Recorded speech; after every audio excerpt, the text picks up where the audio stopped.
दोस्तों और भक्तों, श्री गुरु नानक जीवन गाथा के अगले एपिसोड में मैं आपसे फिर हाथ जोड़कर विनती करता हूँ कि जब हम गर्भ में थे तो यह वादा करके आए थे कि हे पिता परमेश्वर, हम आपको सदा याद रखेंगे, लेकिन हम जब यहाँ पैदा होकर बड़े और अपने कामों में लग जाते हैं तो अपने आप में हम एक महान हस्ती समझने लगते हैं और ये समझते हैं कि हमारे बराबर दुनिया में कोई नहीं है।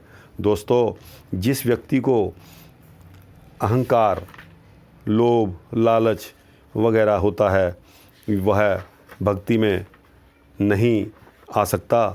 तो सबसे पहले अहंकार का त्याग करना होता है हमको, काम, क्रोध, लोभ का हमको त्याग करना होता है, उससे हमारी भक्ति लगती है। तो इसी संदर्भ में अब अगले एपिसोड में जब गुरु नानक देव जी का दिल्ली में सिकंदर लोधी जो बादशाह है वहाँ आगमन होता है, तो गुरु जी का अगला एक्शन प्लान जो कि अब मैं आपको सुनाने वाला हूँ। गुरु जी दिल्ली के शहर से बाहर यमुना के किनारे आकर बैठ गए। बादशाह सिकंदर बादशाह जो कि बहुत अत्याचारी था, आपको मालूम होना चाहिए कि इसी बादशाह ने भक्त कबीर साहब को किस किस तरह के कष्ट दिए, उनको जान से मारने के लिए, उनको ख़त्म करने के लिए। इसके अलावा भक्त सदना जी और भक्त नामदेव आदि भक्तों को पहले ही इस सिकंदर लोधी ने कष्ट दिए हुए थे और बहुत जालिम के नाम से जाना जाता था। तो गुरु नानक देव जी का आगमन जब हुआ दिल्ली में तो उन्होंने दिल्ली शहर के बाहर यमुना के किनारे अपना डेरा डाल लिया। और भी कई अन्य फ़कीरों को सिकंदर लोधी ने दंडित किया हुआ था और गुरु नानक देव जी यह चाहते थे कि इन सभी भक्तों को करामात दिखाकर इनको सिकंदर लोधी की कैद से मुक्त किया जाए। गुरु जी ने अपनी करामात दिखाते हुए बादशाह का मरा हुआ हाथी ज़िंदा कर दिया। तो बादशाह अपने काजी को लेकर गुरु जी के दर्शनों के लिए आया और विनय करके बोला कि मैं आपसे बहुत खुश हूँ, आप तो खुदा के रूप हैं और मुझे भी कुछ उपदेश दीजिए। तो गुरु जी ने कहा कि ये जो निर्दोष साधु आपने अपनी कैद में रखे हुए हैं उन्हें मुक्त कर दें और आगे से धर्म और न्याय के मार्ग पर चलने का आश्वासन दें। किसी निर्दोष को दुखी नहीं करना। बादशाह ने गुरु जी के सभी वचन मान लिए, साधु संतों को रिहा कर दिया और आगे से कोई इस तरह की कार्रवाई ना करने का भी प्रण लिया। इस स्थान पर साध संगत जियों आज गुरुद्वारा मजनू का टीला स्थित है।